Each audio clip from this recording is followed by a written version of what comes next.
more than any other event. The Mopar Parts Mile High Nationals is a 96-hour nightmare for crew chiefs.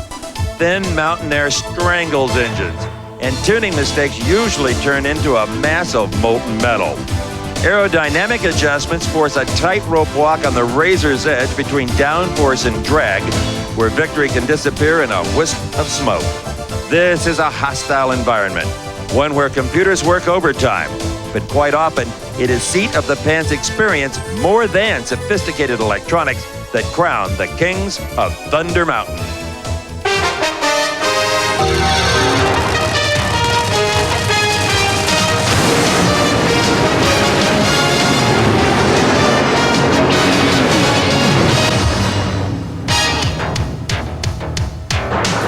Welcome, everyone, to American Sports Cavalcade coverage of the 15th Annual Mopar Parts Mile High Nationals from Denver, Colorado.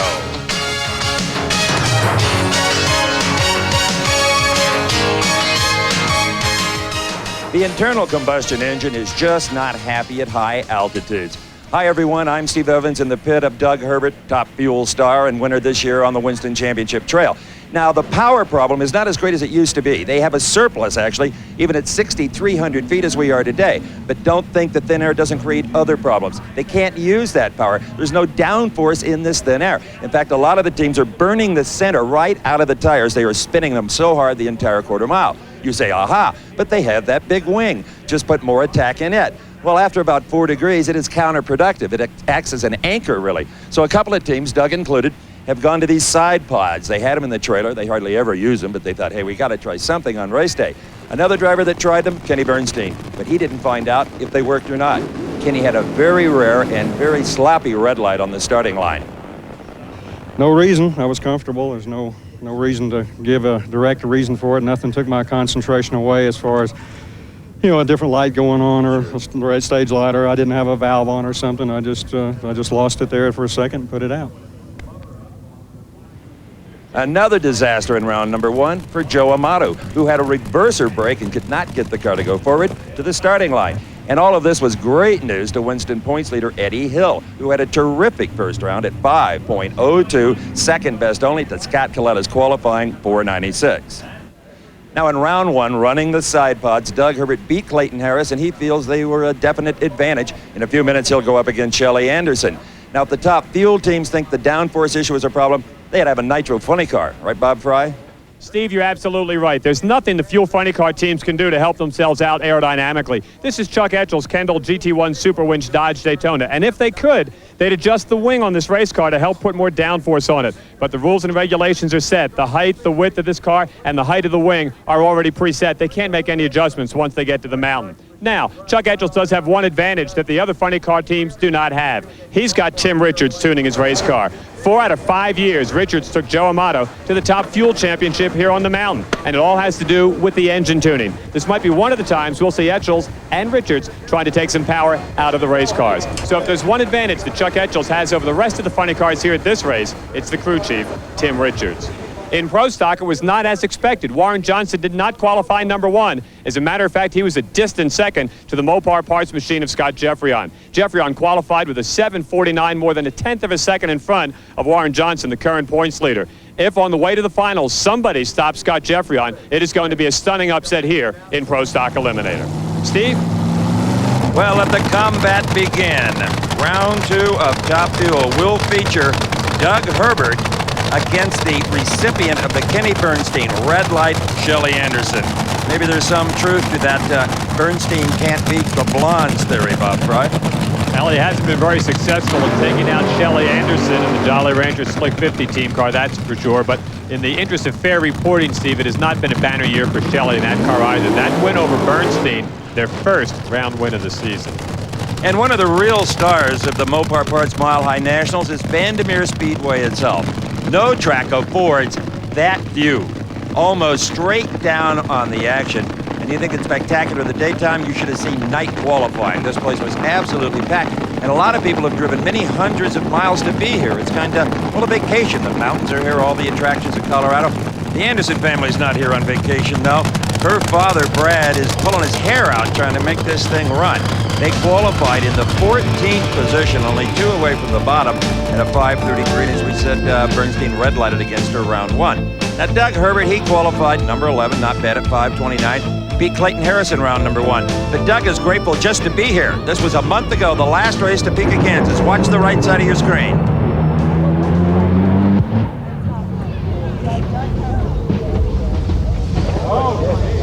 Now you know why he's glad to just be here. He's still a little beat up, a little sore, but thanks to Jim Brissett and a great crew, they have rallied Bob with this backup car. Shows you what this sport can do for you. He came off that great win in Columbus, his first win of the season. So pumped up, came to Topeka, had that devastating accident. It's been 3 weeks until this event, and here they are back with a brand new race car, trying to advance again. Shelly Anderson, far lane. Doug Herbert, near lane. Together they leave. Whoa, what a way to start. Herbert wins it by a couple of feet. A 5:24 at 273 miles an hour to Shelly Anderson's close but no cigar, 5:31 at 258. Bob's at the starting line. Jimmy, I think you might have been holding your breath a bit on that one. Well, we're not very powerful up here in the mountain. We just run our regular combination, and we're just trying to get through one run at a time. The next one will be a little harder. I think we'll have to take a chance. Those side pods on for the duration? Well, of course, yeah. Can't take them off now, you know. I think they help here. You know, they didn't smoke tires that time. Good job. He has got a great attitude about drag racing, life in general. Let's have another quick look, and there was no advantage off the starting line, Bob. No, there really wasn't, and this shows you how much timing plays an important role. We saw Shelly Anderson smoke the tires in that earlier round when Bernstein fouled, and she ran like a 10-second ET. Here she comes up in this high altitude, runs a 5:31, and gets knocked out of the competition. Doug Herbert with a great pass right there, and that's what this team needs. Coming back after that devastating crash in Topeka, they want to march on and take these one round at a time. Let's go to the end of the racetrack now, and Steve Evans. Well, you could probably hear Shelly. She was about a half a car back. Oh, I could see her. Yeah, I could see her till about half track. I knew it was real close. You know, we're lucky.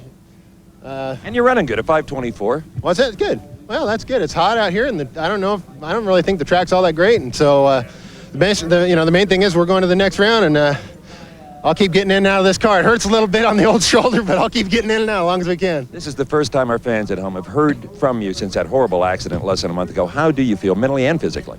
Oh, I feel fine. Just, I know what a prize fighter feels like now. I guarantee you that. But I'm feeling fine, and we'll be back some more.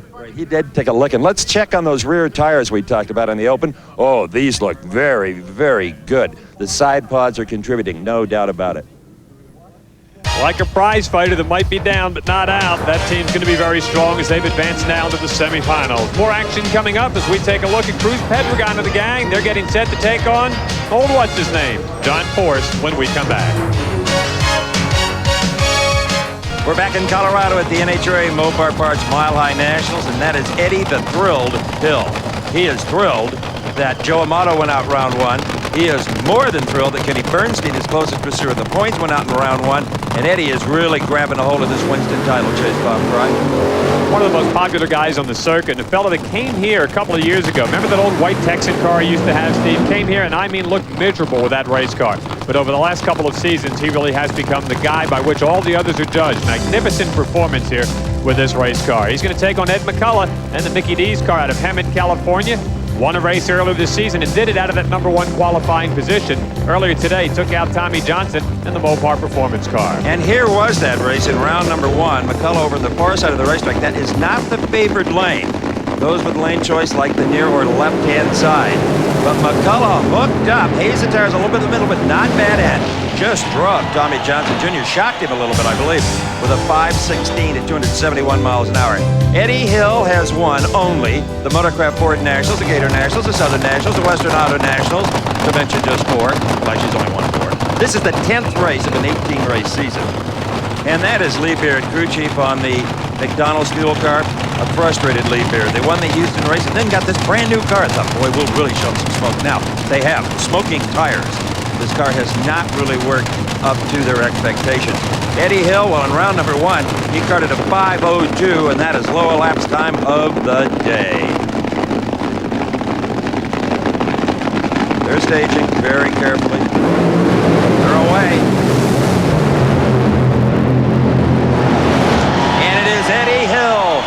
a 5:13, 277 miles an hour. McCullough falls way off his earlier 5:16 at 5:33.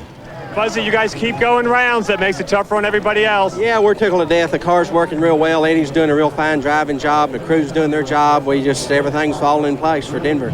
13 going to be good enough to win the next time out? I don't know. It looked like a little soft on the bottom. Looks like we can get some more, so we might be able to step it up a little bit. Thanks. One of the few 5.0 cars in the field. Don't get greedy, Fuzzy. Watch the McCullough car. Bob Bright puts out a ton of raw fuel in this high altitude.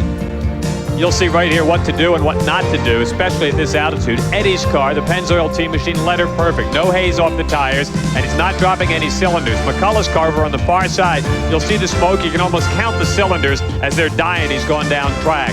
The McCullough was with him for about 800 feet, but Eddie with another picture-perfect run to advance into the semifinals. And that car's just continuing to run extremely well. Steve?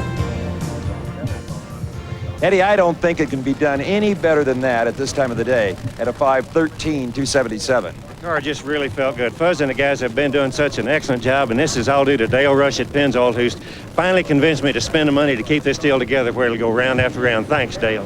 You like that near lane, don't you? Yeah, I do. That it's a little smoother. We try to kick the tires a little past half track in the other one. Not so bad in this one.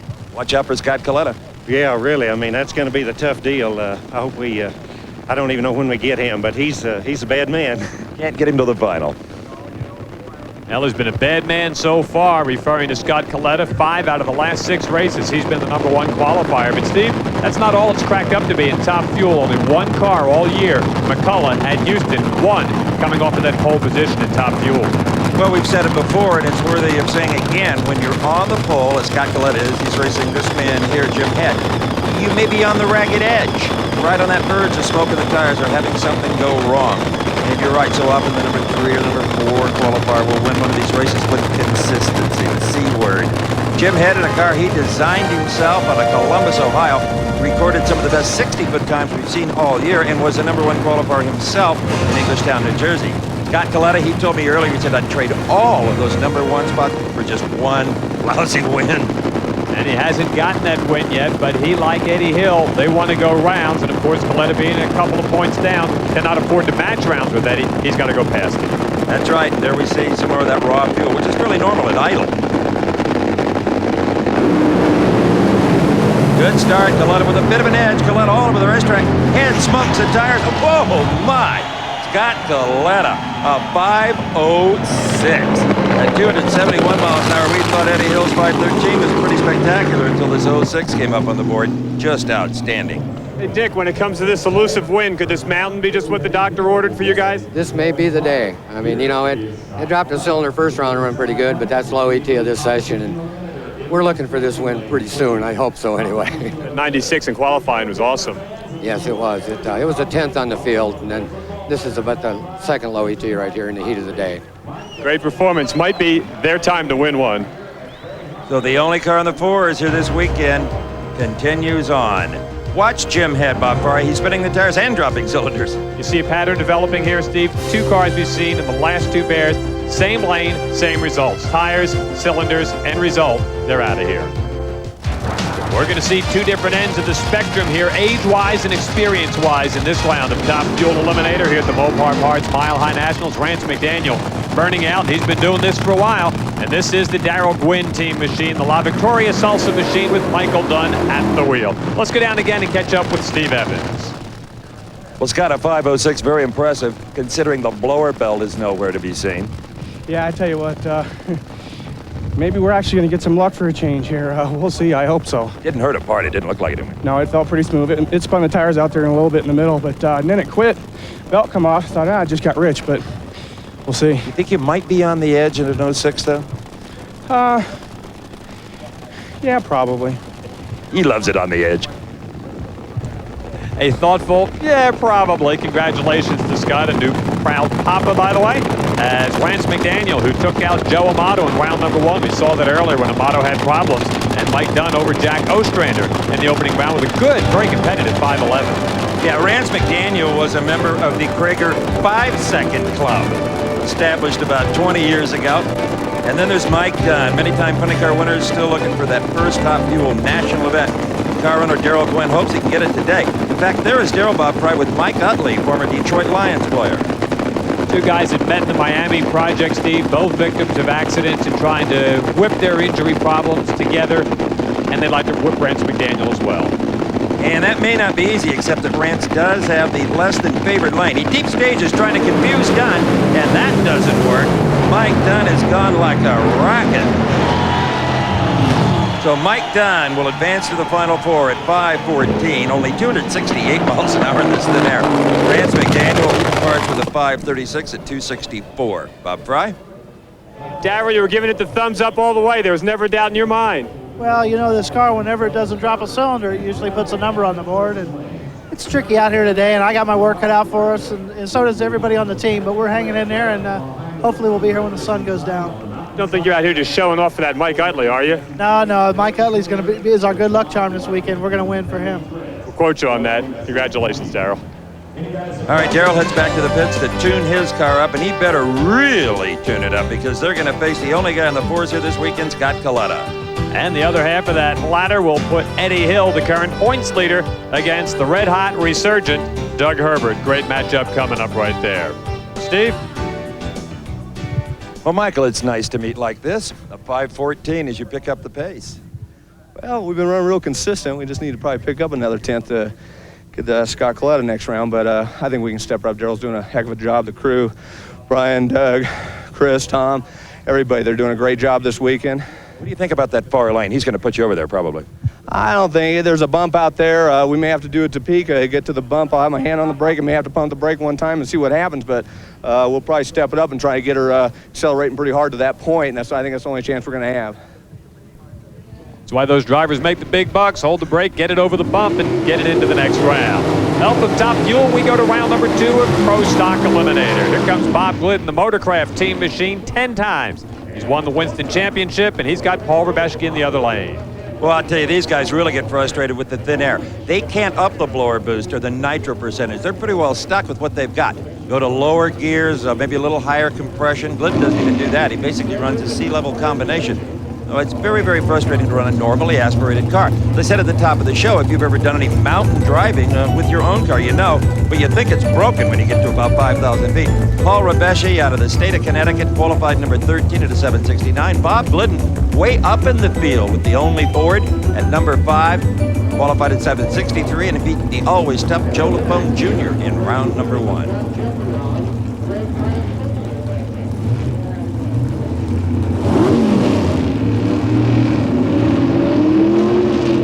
The RPMs come up for the start of this first race in round 2. Ford in the near lane, General Motors far side. It's a beauty. Boy, was Rebeshki ever hanging in there. He just didn't have enough oomph the last couple hundred feet. Glidden wins it at a 769, 179 miles an hour to a 773, 178. What a difference a couple of 1,000 feet make in performance of the race cars. Steve, you hit it right on the head. Gasoline and carburetors have nothing really to do to improve the performance of these race cars. Maybe a little different compression or different piston size or something, but 760s is about all that Glidden's been able to squeeze out of that Motorcraft Ford here today. Got a good move off the starting line, and when you're taking on the 10-time Winston champ, you don't want to give him any advantage. Rebeshki gave him his best shot, probably the best performance we've seen from Paul this season. But Bob Glidden in Big Red just driving hard at the top end of the racetrack, and he goes into the next round. Steve? This is hard work up here, isn't it? Not too bad if you're lucky enough to win a round or two, Steve. Well, you just won that one with a 769. Probably not too bad this time of the day if you want to compare me to the other slow cars, but if we want to talk about the other deal, you know, the Dodge, that's a different thing. When you come to Thunder Mountain, what do you bring differently in the engine? Well, we mess around with fuel, carburetors, timing a little bit, mainly gear ratios. That's about all we can do. Not compression? Well, we don't. No, it's really tough to build an engine for one race. Maybe a guy should, but obviously we haven't done anything too special. He's talking about comparison to the Dodge. The Dodge ran 7:49 at best of the weekend, referring to Scott Jeffrey on Steve. That's 2/10 quicker than the red car. Well, and Jeffrey on the number 1 qualifier has a 10th over number 2, Warren Johnson. We'll be seeing them very shortly, but right now here is Steve Schmidt up against Ricky Smith. In the Oldsmobile, Steve Schmidt has been really a pleasant surprise. He's also a very pleasant guy. Qualified number 6 at a 766, and he punted Bruce Allen right out of here in round number 1 with his Chevy Lumina from Indianapolis, Indiana. Steve Schmidt. Ricky Smith, crafty Ricky Smith from King, North Carolina, had a big hole shot in round number 1 just to get to this point, and he's always looking for that. Great look at the new Formula Firebird. They look so much swoopier than the rest of the Pro Stock cars, Steve, but they're really all dealing from the same deck height, width, and engine size in this class. All right, identical reaction times. And it is Ricky Smith. A 769, 179. Schmidt, well, he looked pretty good the first half of the track, but a 789, 175 is the result. Welcome back. We are in the pit area of Eddie Hill, and I guess it's only fitting that a guy named Hill would run well here on the mountain. He gets set to take on Doug Herbert in a great Top Fuel semifinal. But right now, we're going to go back with more Pro Stock action, and here comes the Johnson clan. And I believe this is the 4th time that Warren Johnson and his son Kurt have met side by side. The other 3 times were in final rounds, and Kurt is yet to beat the old man. Going back to last year right here at this race when Don Beverly debunked that myth about somebody racing against Warren out of his team and going down the dumper. Remember, Beverly punched him out in the finals here last year. And these 2 guys, as you said, Steve, have met 4 times, and the biggest margin of victory has been like 0.05 of a second. So there's no tank jobs in this one. Well, in the past, Kurt Johnson has been driving for other teams using a Warren Johnson-built motor. Here he's in his own car for the very first time. His dad calls it a reality check. Now let's find out how well the kid can do. One of these days, he's going to beat WJ. You'd just like to get him on reaction time, if nothing else. He hasn't even been able to do that. And he says, but I'm this kid, I ought to be quicker. Hey, you ain't Warren Johnson yet, son. You're getting there, but not just yet. All right, they stage. Believe it or not, to them, it's almost another car race by this point. At least I'll tell you that. Ooh, no advantage in reaction time. They leave right together. Yes, the far end by half a car length. It's pop. Warren Johnson at 764, 181. Kurt, well, he tried hard, giving everything he had with a 769, 179 miles an hour. I mean, technically, it's like 9 thousandths off the starting line. That could be how you're staged. This just goes to show you one more time how dominant the Dodge is. Remember, he's been in the 740s. WJ, arguably the most powerful car in circuit, 764 in this round to advance, taking on his son Kurt. It's a brand new race car out this weekend for Kurt, built by some folks down at Atlanta Performance Enterprises in Georgia. First time out, and the car did look pretty good. Of course, Dad looked about that much better. Great run. Steve? Well, Warren, you saw a bit of the back of that other Oldsmobile. Yeah, I knew he was going to take and try the best he could on starting line because the cars are pretty evenly matched. So if you don't do it on the starting line, your chances of losing are quite obviously heightened. You bet. A 764, a bit quicker than the other cars. Well, we're just having a lot of trouble getting this thing off the starting line this weekend. It'll run right with the Dodge with no problem if we can ever get it off the starting line. It's just one of these things we just haven't got it together. Probably the first time this year that I think I can believe Warren when he makes that statement. He has been behind this car, the Mopar Performance Dodge, all weekend long, from qualifying and round by round. And he better not take Frank Iaconio loosely here. He qualified number 8, right in the middle of the fine 767. And in that particular Oldsmobile, he beat Larry Morgan in round number 1 out of Flanders, New Jersey, a regular on the Pro Stock trail for a generation, really. Scott Jeffrey on. Why is he so tough on the mountain? I'm going to tell you. The thin air calms that car down. It is notoriously violent off of the starting line. It wants to shake the tires. It wants to go sideways. With a little bit of the power removed, it goes straight as a string. Look at that. Whoa, Warren Johnson won't like this. 755 for Jeffrey on 183 miles an hour. That's a huge speed up here.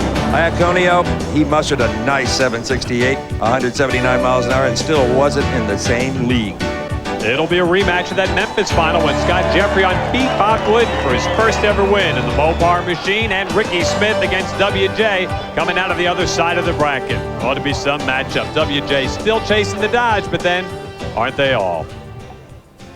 You know, I can't remember the last time one pro stock driver had a 10th on the field, and you continue with that at a 7:55. Well, you know, this is a true team effort out here, and it's the guys from Wayne County that are responsible for that. I'm just fortunate I get to let the clutch out in this little Dodge, and boy, is it a heck of a lot of fun, Steve.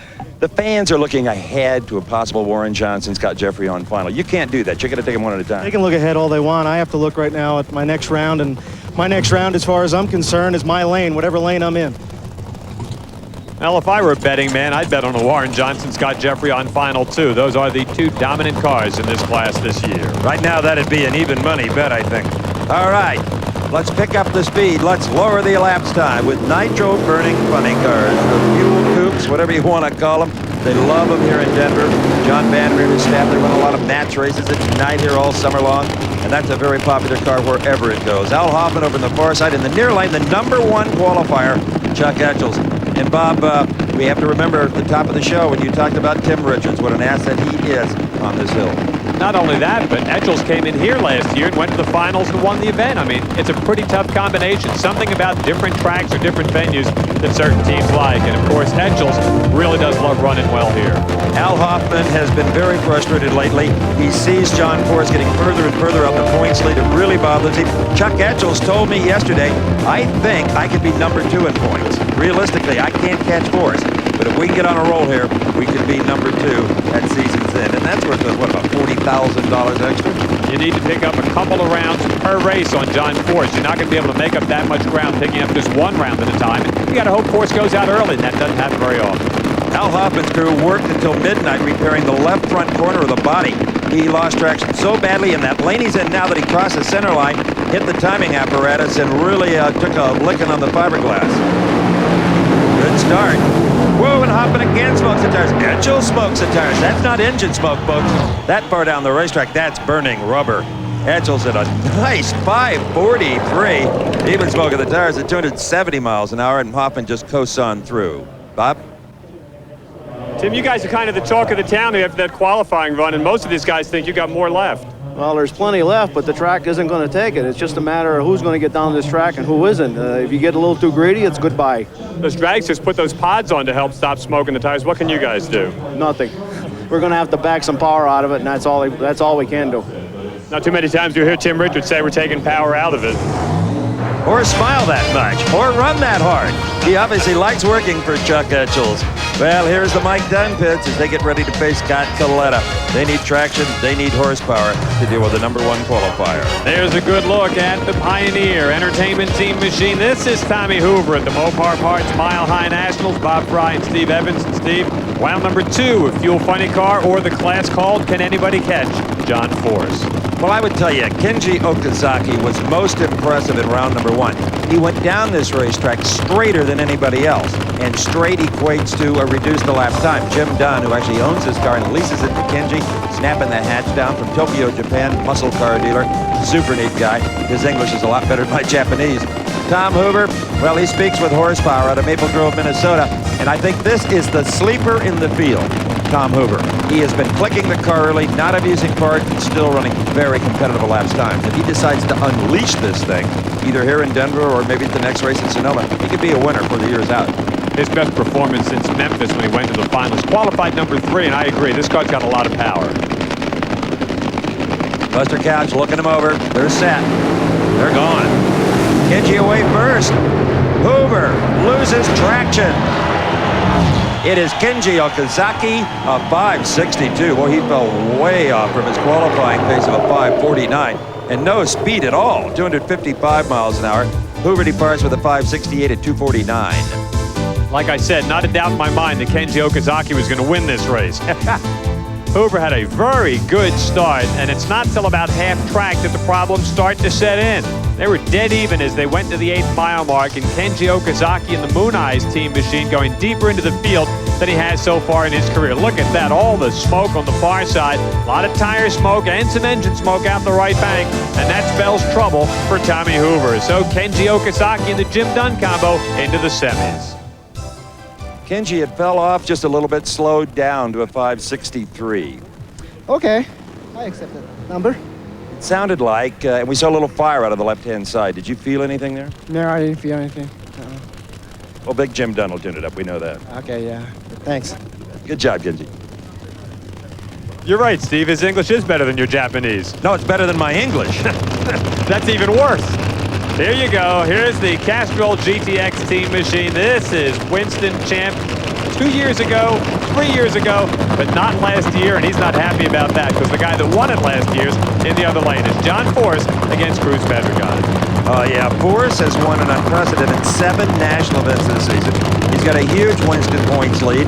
And if Cruz Pedregon wants to keep the number 1, he has to go out and win about 7 races in the latter part of the season. Larry Minor, the owner of the Ed McCullough and the Cruz Pedregon cars, looking on. You know, one of the best races last year, one of the most thrilling anyway, was at Dallas with Forrest and Pedregon when they both smoked the tires and Forrest ultimately smacked the wall. I tell you, the fans were there and the television audience will never forget that one. Cruz Pedregon started drag racing in diesel trucks of all things. Boy, he has come a long way. He is smooth.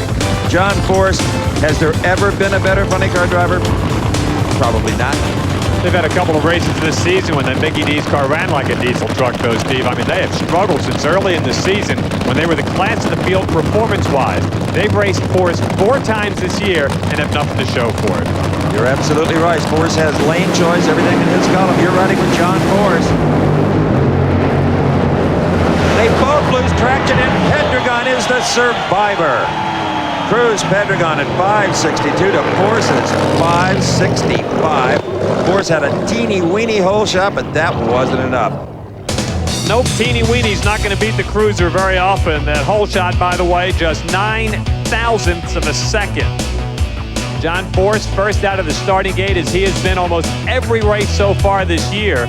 And then the car does make a move toward the center line of the race course. You can already see a little wisp of smoke starting to come off the tires. Then I'll refer back to Steve's comment about last year's Dallas race, and this is almost what it looked like at the end of the racetrack down there. Cruz Pedregon in the McDonald's car and John Force both trying to backpedal and just trying to get to that quarter-mile mark ahead of the other guy. Cruiser by a quarter car lane. Boy, Cruz, that was reminiscent of last year in Dallas. You and John smoking the tires. Well, I'll tell you, Steve, you know, we've tried a lot this year to beat Force, and you know, it's been tough on us, you know, mentally and physically, but the McDonald's car put it together here, you know.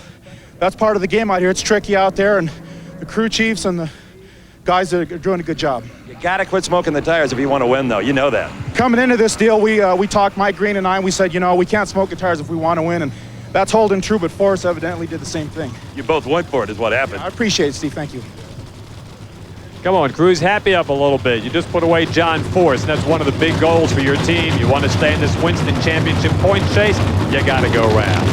There was Leonard Hughes and one of the many crew chiefs on top of the Hawaiian Vacation machine. And here's a surprising Bruce Nielsen. Nielsen with a stunning win in round number 1, his first round victory of the season. And for his efforts, he gets to take on currently one of the hottest riders in the field, Gordy Bonin and the Hawaiian Vacation car. Steve? That was more like a heavyweight fight than a drag race. Yeah, that one really kind of aggravated me. She was in trouble the minute it left the start line. It spun around. I kept seeing him, and I pedaled her a little bit and straightened her up and pedaled her, and she was just in trouble. And right when I thought I had him covered, she nosed over, and it's just all that tire spin does it. But, hey, he's doing his job, and we're doing the best we can. Thanks, John. If you aspiring broadcast journalists ever want to get into the business, do your audition tape with John Force. You can say hi and get about 20 minutes. Did you notice at the far end, they parked them as far away from each other as they could. They made no eye contact. There was none of that good race, John, or good race, Cruz. None of that. Just not a lot of level off between those two. Here's Bruce Nielsen hoping to advance to his first ever semifinal. In round number 1, he got around Jim Epler out of Vancouver, Washington in the Rug Doctor, and it was not without Pearl to Jim Epler. No, that's right. This was earlier today. Watch the Rug Doctor car. A brand new machine. And he burned the shiny right off it.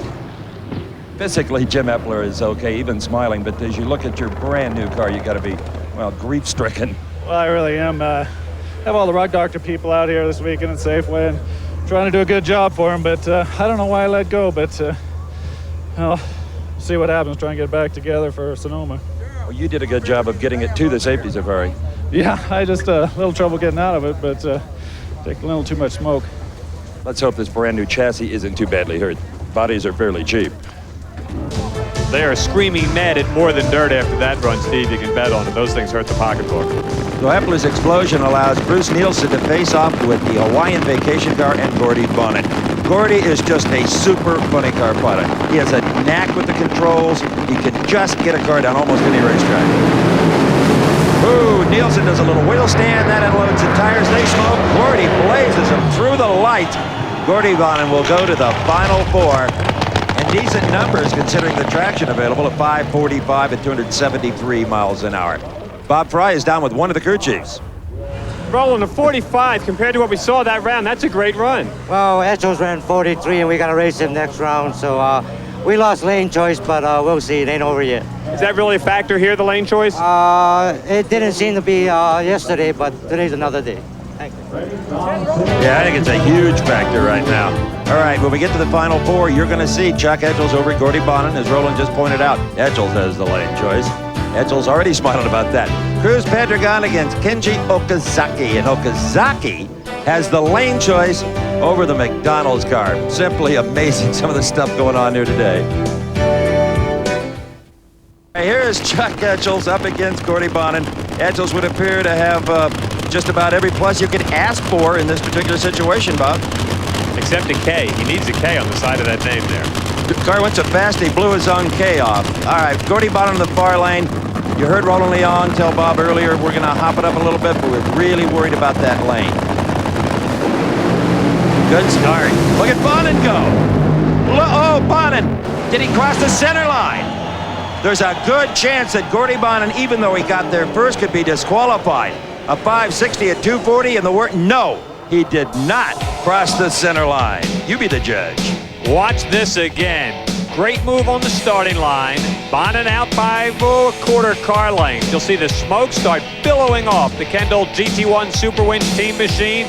But then watch this at the left side of your screen. Here he comes over near the center line. Now, if he goes over that center line, he is disqualified. And I want to tell you, that is awfully close. The tires have to go over the center line. Unbelievable. They have looked at that center line, Gordy, with a magnifying glass, and you didn't cross it. Yeah, that was plenty close. I mean, the thing was on a good move. I thought, well, there's no way this thing can spin the tires on. I mean, grabbed the brake. I thought, the old instinct, I guess. Sure. Damn, nice to be here. Mopar, thank you. A 560 at a very appropriate 240, Gordy. We'll get her to the finish line. Yeah, we'll run 270 here somewhere. Thank you very much. You can't. 270, Gordy, just doesn't have the same ring to it. Boy, did they dodge one right there as Chuck Etchels comes over and congratulates him. So Bonnet, for the third race in a row now, Stephen, moves into the finals. That's a pretty good performance for that team. You bet it is. I'll tell you, this could be very interesting. Kenji Okazaki has lane choice over Cruz Pedregon, who put out John Force in the round before. Kenji may have even moved first off the starting line. Yes, he did. But Kenji breaks something. Talk about dodge a bullet. Let me tell you, Pedregon just did it. 549, 261. Woo. Mike, I know you want to take these things one round at a time, but you got to be pretty pleased already with this weekend. Yeah, that's great. We haven't been in a final in a while. We've been in semifinals the last 3 races, and we're just happy to be there. We finally got it to make it all the way down there without spinning the tires too bad, so we're ready for the final. Ready to punch out that Hawaiian car? There you go. First time in a while we've seen that team be able to smile. They're in the championship round. Cruz Pedregon and McDonald's, Gordy Bonnet, and the Hawaiian vacation car. Steve? We have got a fun final on our hands. Cruz, you and Gordy Bonnet, it should be special. Yeah, it really will be. You know, we raced Bonnet down in Topeka, but we owe him one. But hey, the biggest thing is we've got this McDonald's car in the final. I'll tell you, Steve, it's been so long. It's been really tough on the guys, but you know, that just goes to show what a championship team's all about, to hang in there and do what it takes. You just ran a 49 in the lane that's not favored. Would you maybe take it again? I don't think so, Steve. I think the left lane's a little bit better lane. We just did what we had to do. You know, we've been taking a lot of big steps trying to get the thing soft, but we'll take the left lane. Thank you. A couple of driving fools in the funny car final. As I said before, a couple of driving fools. Gordy Bonnet, who has negotiated that bad lane, quote, end quote, very successfully up against Cruz Pedregon, who out-pedaled John Force. So when you get on a track like this, you know what? Maybe the times aren't that great, but the racing in some ways is better, Bob. Absolutely. You realize John Force coming into this race had only lost 2 rounds. all season long, and Cruz finally knocked him out. Now he's got a chance to take on and maybe take out the guy that is the hottest funny car in the class right now. 3 races, 3 final rounds in a row. Magnificent performance for that Roland Leong team. All right, whoever wins, it will be their second win of the season.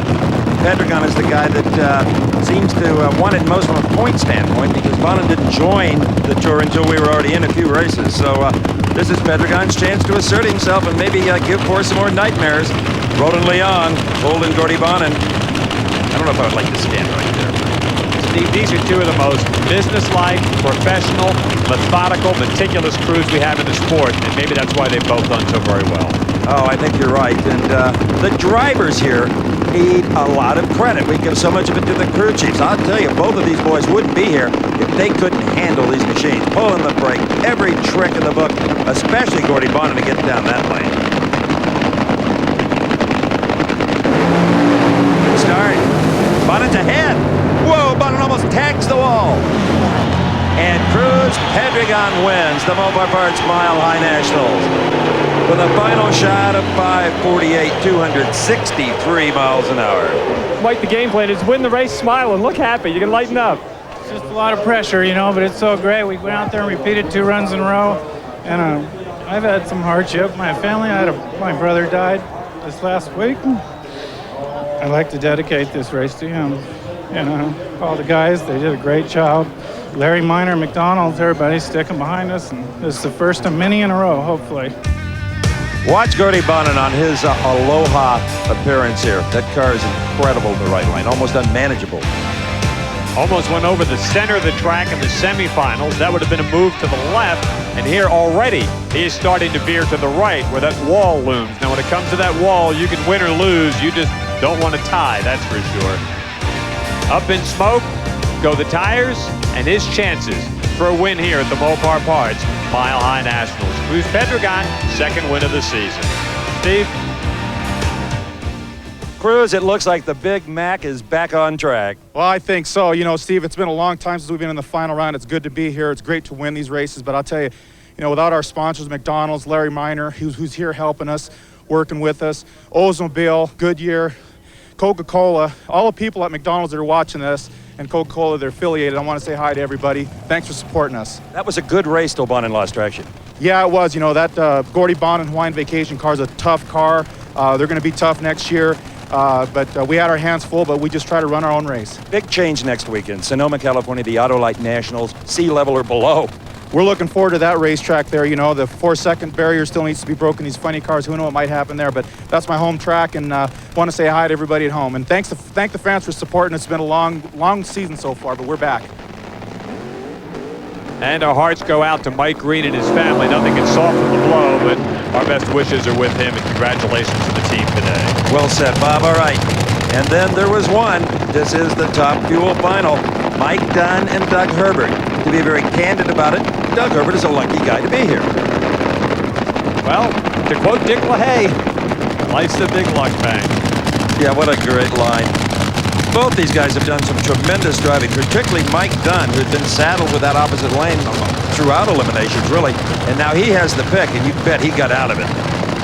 You hit it right on the head a few moments ago, Steve, when you said that the times, the speeds may not be what we see at sea level, but we haven't seen much better racing than this, and the drivers really do deserve a lot of credit. As I mentioned earlier, last time these two guys met, Herbert strapped a 301-mile-an-hour run on Mike Dunn. They won't even approach that here, but the big key is who can get to the finish line first. One of these young teams going to get a little boost right here. That's right, and Jimmer said he's worked really, really hard. Well, for the last month, they destroyed the car in Topeka. They've had to prepare this race car, prepare an awful lot of parts and pieces. They've run a couple of match races even in the meantime, and you can believe that. But right now, they have a chance to win their second national event of the row. Let's remember, they won Columbus, Ohio.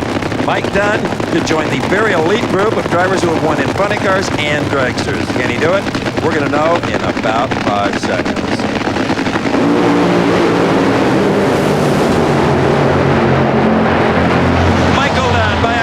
Car length wins here in Denver at 5:14, 271 miles an hour.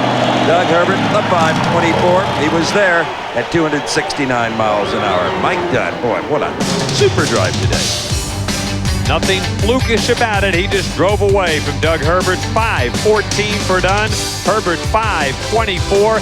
Couple of miles an hour difference at the top end of the racetrack. But look at this. They're 300 feet into the race, and this baby's over.